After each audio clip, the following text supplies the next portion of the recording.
Her voice, usually soft, sliced through the noisy restaurant when she asked, "Does your father still use that old mahogany desk when he works late?" I dropped my fork. It hit the porcelain plate with a clatter so loud I felt every eye in the bistro turn toward our booth. This wasn't just a terrible blind date orchestrated by my well-meaning colleague Emily. This was wrong. Who was Chloe? Really? She had seemed so poised and distant. A sleek, blonde ghost I barely knew the name of 2 hours ago. Now she was describing the furniture in my father's locked study. My palm instantly went damp against the velvet tablecloth. I knew I needed to breathe, but the air felt too thick, saturated with the faint, expensive scent of her perfume and the sudden, terrifying knowledge that she knew things she shouldn't. The silence that followed Chloe's question stretched, thin and brittle, until a waiter glided past, refilling my water glass with the practiced ease of someone navigating a minefield. I tried to focus on the ice cubes clicking against the rim, anything to avoid looking at her perfect, composed expression. Her name was Chloe Thorne, or so Emily had insisted when she forced me to accept this setup. "Just try it, Amelia," she'd pleaded. "You spend too much time organizing conference logistics, Amelia. You need a life." Amelia Hayes, 32, Senior Logistics Coordinator at Sterling & Co. My life was, to put it mildly, quiet. It consisted of early mornings, color-coded spreadsheets, quick microwave dinners, and the comforting predictability of my apartment overlooking a busy but anonymous street in downtown Seattle. I was good at my job because I was good at anticipating problems before they arose, ensuring every detail was accounted for. This allowed me to exist without ever being the focus. I was the reliable engine that kept the important people moving. I didn't want extraordinary. Extraordinary was messy, unpredictable, and usually ended with me having to fix something someone else broke. My father, Richard Hayes, was the opposite. He was a force, a formidable architect who lived and breathed his designs. His study, the one Chloe had just referenced, was his sanctum in the old Victorian house where I grew up, and where he still lived alone. It wasn't a secret exactly, but it wasn't public knowledge either. That mahogany desk had been his father's, and before that, his grandfather's. It carried the scent of old paper and ambition. I don't know what you mean," I managed, the lie tasting like rust in my mouth. I wanted to believe she had simply heard it somewhere, maybe through professional channels. My father's name was known in the city. But the detail about working late on that specific desk felt too personal, too invasive. My usual defense mechanism, detachment, was failing me. I could feel the heat rising in my neck. Chloe gave a small, slow smile, a slight tilt of her head that was more unnerving than any outright challenge. Of course, it was just a memory that popped up. Silly of me to mention furniture on a first date, right? She picked up her wine glass, her long fingers wrapped elegantly around the stem. She didn't press, but the damage was done. My carefully constructed wall of comfortable routine had a sudden, gaping hole in it. This was supposed to be a banal evening of polite conversation about the weather and favorite travel destinations. I was supposed to go home, watch a documentary, and prep for tomorrow's Q3 review. I wasn't supposed to be sitting opposite a woman who seemed to know the intimate texture of my family's private history. The quiet isolation I usually craved was instantly replaced by a sharp, unsettling exposure. The blind date itself was the ultimate consequence of my accidental proximity to others' good intentions. Emily, bless her heart, had tried to stage a small intervention 3 weeks ago when she found me eating salad at my desk at 7:30 p.m., still reviewing budget reports. She didn't mean to fix my life. She just felt guilty for constantly pushing her own social obligations onto me, asking me to cover for her when she went on her own whirlwind weekend trips. This blind date was her attempt at moral compensation. Chloe was a corporate lawyer, Emily had explained vaguely, someone in the sphere of my father's industry. which only made this current interrogation about the mahogany desk more confusing and unnerving. I'd gone along with it because it was easier than arguing. It was easier to spend 2 hours exchanging pleasantries over overpriced risotto than to face Emily's concerned, pitying gaze. When Chloe had first walked in, dressed in a muted charcoal suit that spoke of serious money and serious business, I'd been instantly convinced the night would be a bust. She was too refined, too polished for my world of organized chaos and quiet evenings. I remember thinking, I will be polite, I will finish my wine, and I will be home by 9. The lack of romantic expectation was my shield. I viewed the entire event as a social obligation, a box to tick before returning to my preferred state of low-key contentment. We had discussed generic topics for nearly an hour: the Seattle real estate market, the impossible traffic, and the absurdity of modern dating apps. Everything was meticulously neutral, conducted with the stiff politeness of 2 business contacts closing a minor deal. She had even complimented my choice of wine, noting its subtle, earthy notes. I felt a fleeting sense of relief, thinking I'd managed to navigate the interaction with 0 emotional investment. Then she'd dropped the bomb about my father's desk. The silence grew heavy. I picked up my fork again, pretending to examine the remnants of my pasta. I didn't want to know how she knew. The less I knew, the easier it would be to rationalize it away as a weird coincidence or a deep dive into an online article about prominent Seattle architects. But I knew deep down it wasn't that simple. Chloe hadn't just mentioned my father. She had mentioned my single father. That was the kicker, the personal detail that clawed at my chest. Richard Hayes was a widower, yes, but he certainly didn't advertise his single status. His life revolved around work and the memory of my mother. This entire evening, which I thought was a simple favor to a friend, was quickly turning into something predetermined, something I was wholly unprepared for. The air shifted again, but this time it wasn't due to Chloe's unnerving smile. I felt a subtle energy ripple through the room, the kind that happens when a person of significant gravity enters a space. My back was to the entrance, but I instinctively knew. I didn't need to see him. I knew the way the maitre d's posture would straighten just slightly, the way the ambient chatter would dip, even momentarily. "Don't turn around," Chloe murmured, her voice now genuinely low and urgent, devoid of the practiced polish she'd worn all evening. She didn't sound like a blind date anymore. She sounded like an accomplice. I gripped the edge of the table, resisting the overwhelming urge to swivel in my seat. Even without looking, I could picture him perfectly. Richard Hayes. My father. He wasn't merely successful. He was built for command. At 62, he carried himself with the same unwavering authority he'd possessed when he first established Hayes Architecture 25 years ago. His height was impressive, but it was his posture, always perfectly erect, shoulders back, eyes scanning the horizon, that made him seem taller than anyone else in the room. He wore his status like a finely tailored suit, effortlessly. I remembered one of his project managers once joking that Dad didn't walk into a meeting. He claimed the room. He didn't belong in this context. Not here, and certainly not adjacent to my failed attempt at a normal social life. My father was the kind of man who ate dinners that mattered, in rooms where policy was decided and large-scale deals were finalized. He had no time for romantic misadventures. He was too disciplined, too focused on legacy. I heard the slow, measured cadence of his footsteps coming closer. I imagined the subtle scent of expensive, old-world cologne, cedarwood and something smoky, that always preceded him. He was a man of routines, and his routine on a Tuesday night was usually a late dinner with his head engineer, reviewing blueprints for the new City Library Commission. He wasn't supposed to be here, interrupting my deliberately mediocre attempt at dating. "He's alone," Chloe breathed. A flicker of something unreadable. Relief? Disappointment? Crossing her sharp features.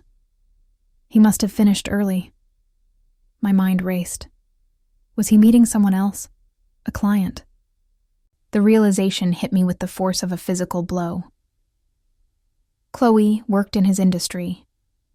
Was this date truly a coincidence, or was it a preliminary meeting disguised as a social outing? Was I the collateral damage? Then the footsteps paused, right behind our booth. I braced myself, my breath catching in my throat, knowing that any moment he would look down and recognize me. The tension was unbearable. A sharp wire pulled taut between the two of us at the table and the formidable presence standing just out of sight. My father felt like the sun, distant, powerful, and utterly necessary, yet too bright to look at directly. He didn't belong in my orbit of quiet anonymity. The pause stretched into an eternity. I could hear the subtle ruffle of expensive fabric, the tweed of his jacket maybe, and the barely audible exhale of someone settling into stillness. He was close enough that if I leaned back, I might brush against him. The scent of cedar was undeniable now, a familiar, comforting, yet utterly intimidating anchor to my childhood. "Richard," Chloe said, her voice recovering its smooth, professional timbre. It wasn't a question, but a controlled acknowledgement. My father's reply was deep, resonant, and measured, the voice of someone accustomed to being heard. "Chloe, I didn't realize you were dining here tonight." I didn't need to look to know that his eyes, the same shade of warm hazel as mine, only sharper, were now fixed on her. The formal use of her first name confirmed it. This was a professional interaction, not a social one. But the realization did nothing to settle the frantic pounding beneath my ribs. I held my breath, wishing the heavy velvet curtains of the booth would swallow me whole. "A brief meeting," Chloe replied smoothly, glancing at me with a pointed look that seemed to warn me to stay silent. "It's good to see you, Richard. You look well." "Thank you," he said. There was a faint, almost imperceptible shift in his tone then, a pause that felt deliberate. It was the moment he shifted his gaze. It was the moment he saw me. I forced myself to slowly, deliberately turn my head, meeting his eyes for the first time that evening. His expression was not surprise, or anger, or even curiosity. It was complicated, instantly shuttered, yet somehow intensely focused. It was the look he gave a complex structural flaw in a design, analytical, detached, but recognizing the potential for failure. "Amelia," he finally said. His voice dropped an octave, the authority giving way to something softer, though still strictly controlled. "Dad," I replied, the single syllable escaping like a puff of steam. The discomfort was visceral. Chloe was watching us, her small smile back in place, and the entire situation felt like a tightly wound spring. Why was he here? Why was Chloe here with me? Was this accidental, or was the whole evening a bizarre, elaborate setup? I felt a sudden sickening wave of suspicion towards Emily. Did she know? My father stepped slightly closer to the table, his eyes lingering on mine for a fraction of a second too long. In that silent beat, I felt an almost electric jolt of recognition. Not just the filial kind, but something deeper. Something about the situation that was profoundly wrong. I quickly lowered my gaze, focusing instead on the knot of his dark silk tie. I told myself I was overreacting. He was my father. Chloe was a colleague. This was a coincidence. But my hands were trembling under the table, betraying the desperate attempts of my logical mind to maintain control.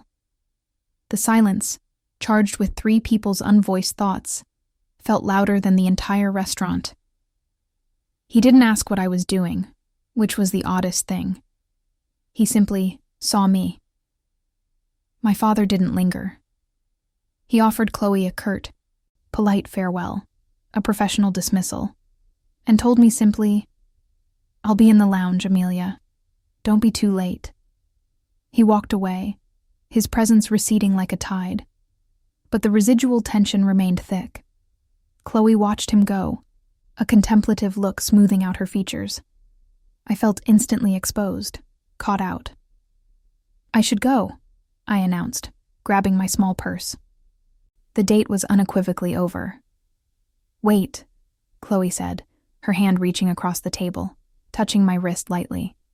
Her grip was surprisingly firm. "Please, just 1 minute. I owe you an explanation." I hesitated, wanting only to escape the suffocating velvet and the smell of expensive wine. But her sincerity felt sudden and raw. I pulled my wrist free and leaned back, waiting. She sighed, the gesture instantly humanizing her. The corporate polish seemed to crack, revealing a layer of genuine weariness. This was a setup, Amelia, but not by Emily. Not entirely. My stomach clenched. "What are you talking about? Are you meeting him?" Chloe shook her head slowly. "I was supposed to meet him. Not today, but soon. Richard and I, we share a mutual professional connection, a very powerful one. And a few weeks ago, I heard a rumor that he was considering merging his firm with a much larger, less ethical competitor. It would destroy his legacy." Her voice dropped to a confessional whisper. "I tried to reach him, but he's impossible to get past. He surrounds himself with layers of bureaucracy. This was the first crack in the fortress of Richard Hayes I'd ever witnessed. The realization that he was under pressure, that his empire might be vulnerable, startled me. He never showed strain. He was always the solution, never the problem. "I needed an in," Chloe continued, her eyes fixed on the tablecloth. "I saw Emily's contact information pop up in a shared directory. She works closely with your internal legal team, and she mentioned you were looking to date. I pieced it together. The plan was simple. Get close to you, gain your trust, and hopefully leverage that small, intimate connection to get him to listen to me about this merger. I needed to talk to the man who still uses his grandfather's desk late at night, not the CEO who ignores urgent calls." I felt a dizzying mix of anger and shock. I was a pawn, a logistical coordinate in someone else's chess game.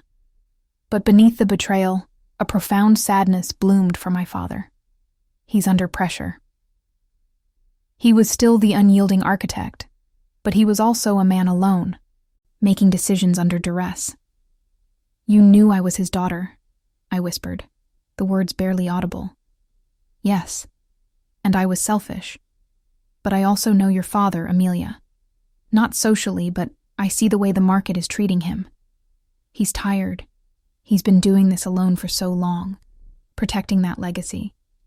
He looks like a powerhouse, but he carries the weight of everyone's expectation. He's running on fumes, Amelia. I see it." Her words weren't a plea for forgiveness. They were an observation of his raw, human truth. She saw the man I tried to ignore when he was home, the faint lines of exhaustion around his eyes, the rare, sudden slump of his shoulders when he thought no one was looking. Chloe, this stranger, saw the vulnerability in the figure of power.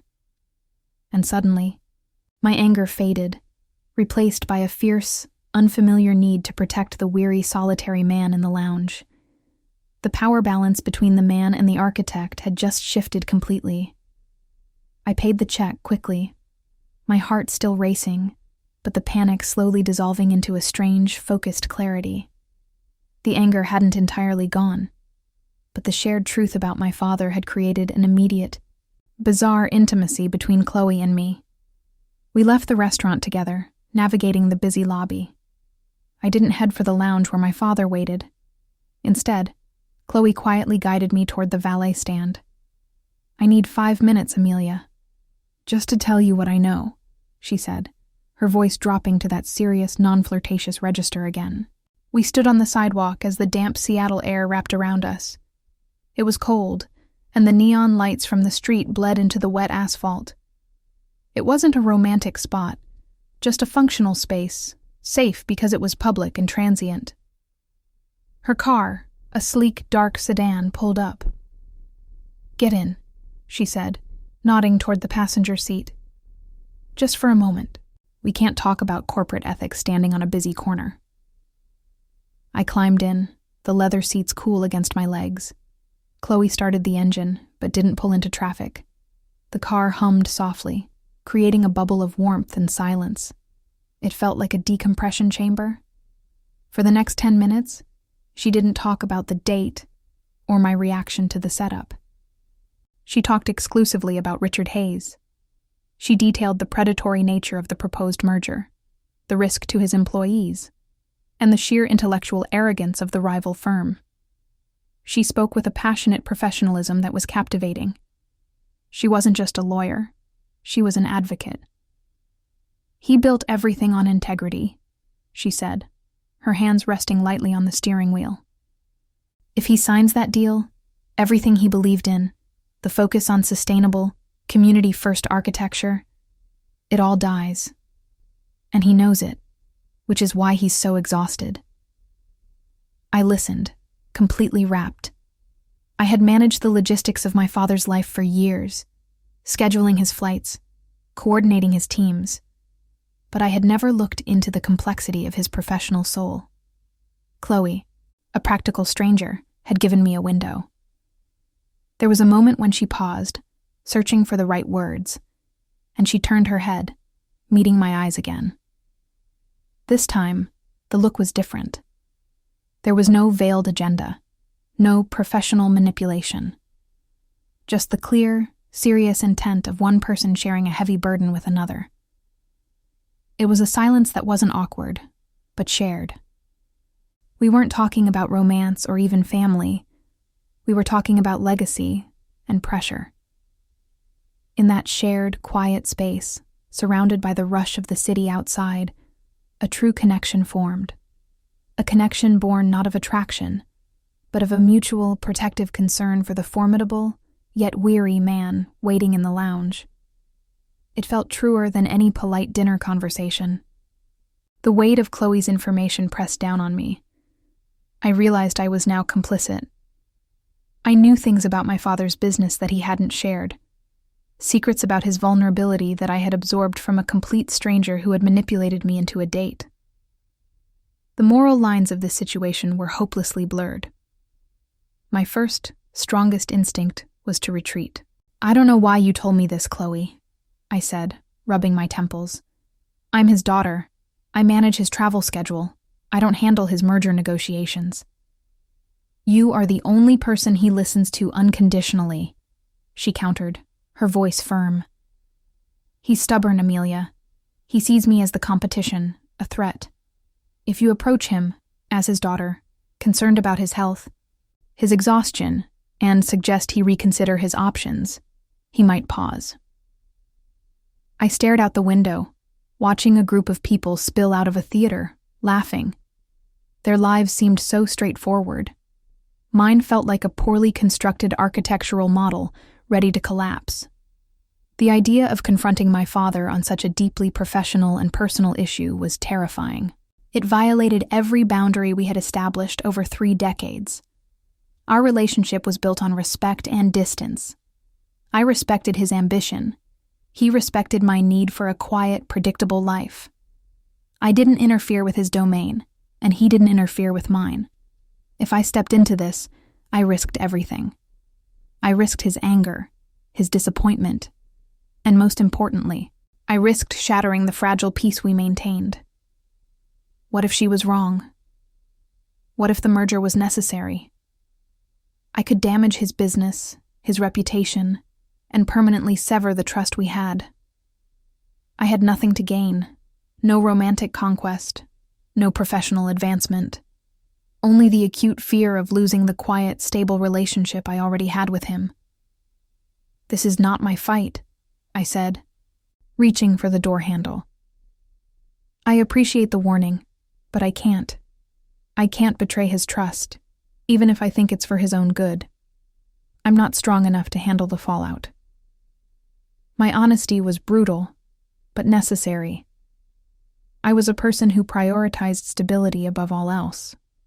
Rocking the boat, especially one as large and crucial as my father's life and legacy, felt like emotional suicide. I was afraid of the conflict, afraid of his immense disapproval.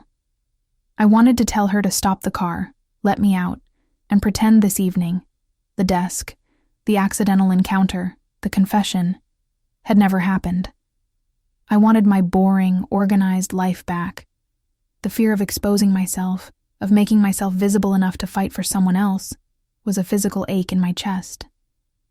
I felt the sharp sting of cowardice, but the self-preservation instinct was stronger. I was about to open the car door when Chloe reached over and gently put the car into park. The digital clock on the dashboard read 10:17 p.m. The street noise muted again. "Amelia," she said, her voice dropping to a startlingly personal level. "I told you I needed to talk to your father, and that's true. But you know why I mentioned the desk earlier? Why I referenced your single father? Because I wanted to see if you would flinch." I froze, my hand hovering over the latch. "What?" "When Emily suggested you for a date, a way to get close to Richard, I did my research, not on him but on you. I looked for the weakness, the angle, the part of you that was predictable, and I found nothing. You are relentlessly private, meticulously organized, and completely dedicated to keeping the peace. You hide so well, Amelia." I felt hot shame flood my face. To be seen this clearly, this clinically, was excruciating. But when I mentioned your father's personal habits, the late nights, the desk, I saw a flash of real protectiveness in your eyes. Not duty, but genuine visceral concern. That's when I realized my initial plan was wrong. Chloe turned fully toward me, her intensity palpable even in the dim light of the sedan.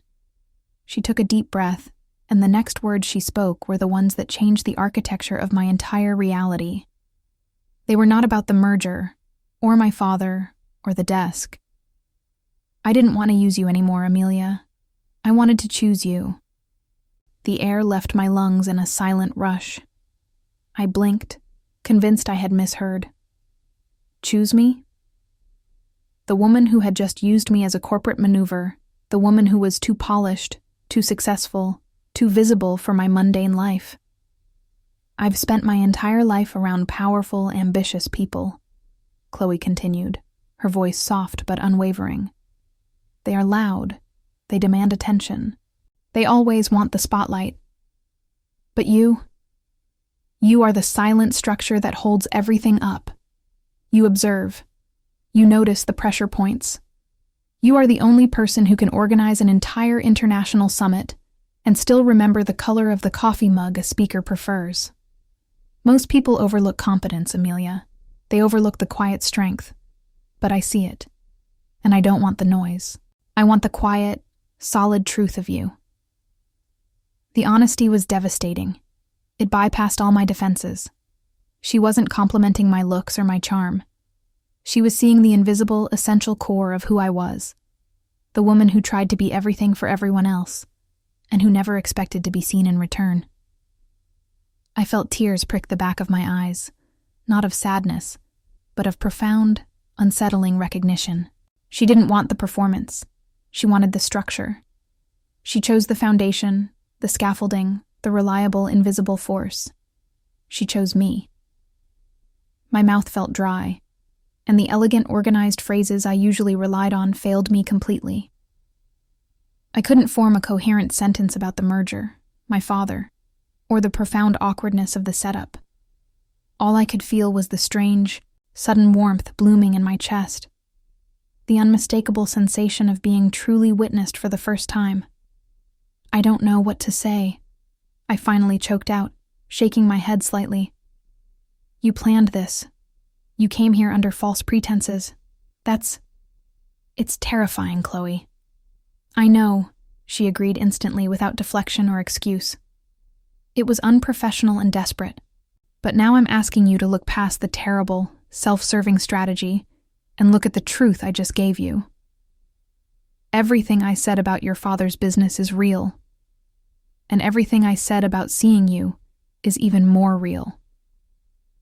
My internal conflict was sharp and immediate. The Amelia Hayes of 5 hours ago would have firmly rejected this, bolted for the safety of her quiet apartment, and filed this entire night under avoid at all costs. This was messy, complicated, ethically questionable, and completely against the rules of my well-ordered life. It was a risk that promised instability and potential heartbreak. But she saw the quiet strength. She chose the invisible work. She saw me. I am terrified, I admitted, my voice trembling slightly. I didn't try to sound brave or sophisticated. I just laid my vulnerability bare. I am terrified of mess. I am terrified of what my father will think. And I am terrified of being wrong about you. I can handle spreadsheets that crash. I can't handle people who crash. A small, genuine smile touched Chloe's lips. It was the first smile that didn't feel like a corporate strategy. I understand. I deal with high-stakes chaos every day. But this isn't a high-stakes deal, Amelia. This is just a choice to not be alone with your own competence anymore. She waited patiently, her gaze steady, offering the decision entirely to me. I could still run. I could still choose the predictable safety of solitude. But the thought of returning to that routine, knowing that someone had seen the real architecture beneath the surface and chosen it, felt like a self-inflicted wound. I can't pretend this didn't happen, I whispered, the admission a promise in itself. I can't go home and pretend I wasn't just completely seen by a woman who lied to me. I don't know what this is, Chloe, but I don't want to deny that I felt something real tonight. It wasn't a declaration of love or even a decision to date. It was just the decision to stop running from a feeling. It was a quiet acceptance of the potential for chaos, just this once. I made my choice, not with a brave leap, but with a fearful, shaky step forward. I finally opened the car door. The cold air hit my face, sharp and cleansing. I didn't try to go back inside the restaurant. My father's presence loomed, but the shared truth about him had created a buffer, a silent pact between Chloe and me. First things first, I said, stepping onto the curb.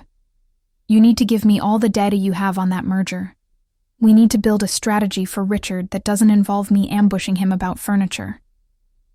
Chloe laughed, a clear, delighted sound that cut through the city noise. I have it all. My apartment is a block away. We can walk. The files are organized naturally. We started walking down the street, shoulder to shoulder, the high heels of her expensive boots clicking rhythmically against the pavement, contrasting with the soft sound of my worn leather flats. It was an odd pairing, a collision of worlds that shouldn't have happened, yet felt utterly right. We weren't holding hands, but the space between us was charged with the understanding that we were allies now, united by professional urgency and a terrifying, budding emotional connection. I need to know something, I said, looking up at the towering glass and steel structures that dominated the skyline, buildings my father had helped create. The mahogany desk. Did you really see it? Or was that just part of the trap? Chloe tucked a loose strand of blonde hair behind her ear. I saw a picture of it in an old magazine feature about his firm's history. But the part about him working late on it? I guessed. Because men like Richard, when they're running out of options, they retreat to the things that remind them of their roots. I figured you'd know that was true. She guessed. And she was right. She didn't just see the professional vulnerability. She understood the emotional architecture behind it. We walked in comfortable silence for a few more minutes, the feeling of shared purpose overriding the initial deceit. We had a complex problem to solve, a professional crisis that could destroy a legacy, and an even more complex emotional dynamic to navigate. It wasn't resolved. Nothing was settled. But the path ahead, though uncertain, was no longer lonely. For the first time in years, I wasn't just planning my next move. I was starting something entirely new. I looked up at Chloe's profile, illuminated by the passing headlights, and realized that my accidental blind date was the first step toward the life I hadn't dared to organize for myself. The quiet had finally been breached, and surprisingly, the noise was exhilarating. If you loved this story about unexpected connections and the secrets that powerful people keep, hit the subscribe button and the notification bell. Let me know in the comments. If you were Amelia, would you have risked your relationship with your father to save his company? Drop a comment below and tell me if you think Amelia and Chloe can actually make this work, or if the drama will be too much. We build our best stories together. Don't miss the next chapter of raw, complicated love.